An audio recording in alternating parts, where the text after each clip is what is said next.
Coming up here on Mountain News this morning, Governor Andy Beshear vetoes a handful of bills over in Frankfort, and a Kentucky senator announces his bid to once again run for re-election. Dedicated to Eastern and Southern Kentucky, this is WYMT Mountain News This Morning. Good Thursday morning to you. It's just before 5 o'clock. I'm Dakota Makris. Good morning to you. And some of you all, Brandon, they might be waking up to some storm damage. I know there were some reports yesterday of storm damage over in Laurel County, correct?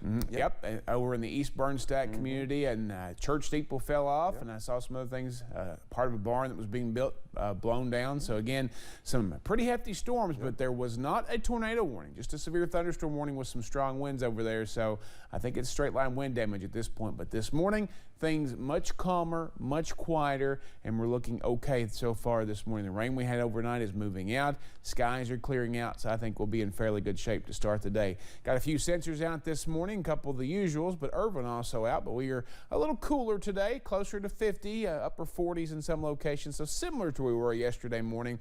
But again, few degrees cooler in some spots out there. Wise, Logan is 4 degrees colder. Also Moorhead 4 degrees colder. 5 degrees colder this morning from 24 hours ago in Somerset, and 5 degrees warmer in Middlesboro, which is interesting. Breakfast forecast for you today. You're going to be pouring your frosted weather wheats into a bowl with a few clouds around this morning, and then we'll give way to some sunshine as we head deeper in the day, and those temperatures warm pretty quickly, but not as quickly as yesterday. We got to 76 at the London Corbett Airport before they dropped dramatically once the rain hit. Today, maybe 60 if you're lucky. Dakota? All right, Brandon, thank you. Well, Governor Andy Beshear issued several vetoes yesterday, including the controversial Senate Bill 1. The bill shifts power from parents and school councils to superintendents in terms of hiring principals and deciding some curriculum. A revised version of the bill also added the language from Senate Bill 138 that dictates what can be taught in history classes. Well, that measure has been called an anti-critical race theory bill. In his veto message, the governor called the bill, quote, a step backward for public education in Kentucky. And the governor also vetoed Senate Bill 83. It would ban transgender girls from girls' sports in Kentucky from 6th grade through college. In his veto message, the governor pointed to the rules already in place with the Kentucky High School Athletic Association. He also said the measure most likely violates the U.S. Constitution's equal protection rights, and noted Republican governors in Utah and Indiana vetoed similar bills. House Bill 248 also vetoed. Well, that bill would transfer the ability to use taxpayer dollars toward legal challenges to the constitutionality of the bill to the Attorney General. Well, this comes after Governor Beshear filed several lawsuits to block Republican-led legislation from going into effect. Well, the governor saying in his veto message, House Bill 248 violates several sections of Kentucky's Constitution. Casey's Law was recently strengthened by the state legislature, and addiction recovery care officials are happy to see the change. The General Assembly passed the bill, and Governor Beshear swiftly signed it into law. Casey's Law, which originally passed state legislature in 2004, allows friends or family of someone struggling with drug or alcohol addiction to intervene and request court-ordered treatment. Officials with ARC say the changes will allow those who are addicted to be helped prior to losing their lives to addiction.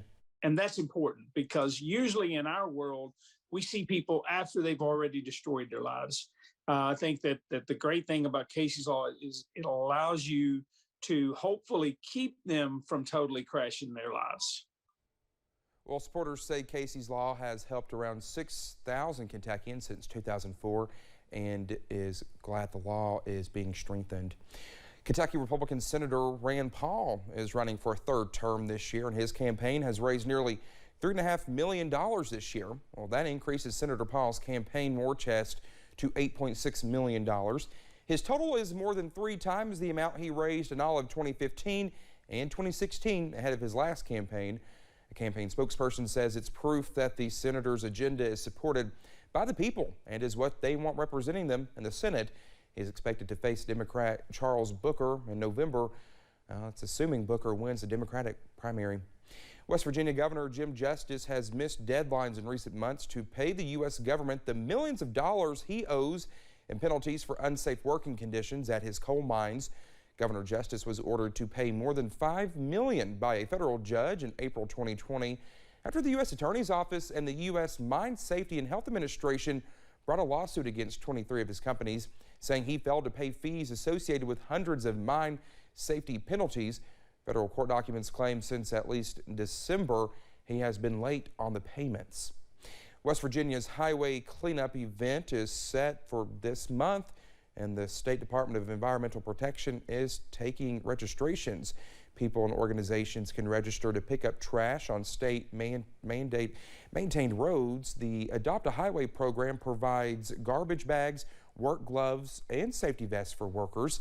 Volunteers must be at least 12 years old, and registration is required by April 15th. The event will take place on April 23rd.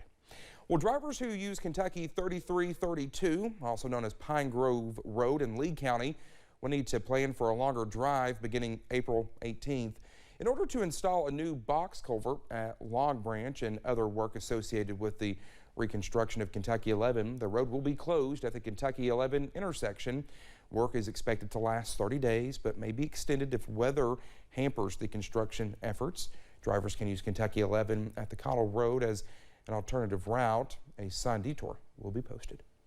Well, thank you so much for getting your Thursday morning started with us. When we come back, an Eastern Kentucky native is set to sing the national anthem before a matchup between two well-known baseball teams. That's on the way.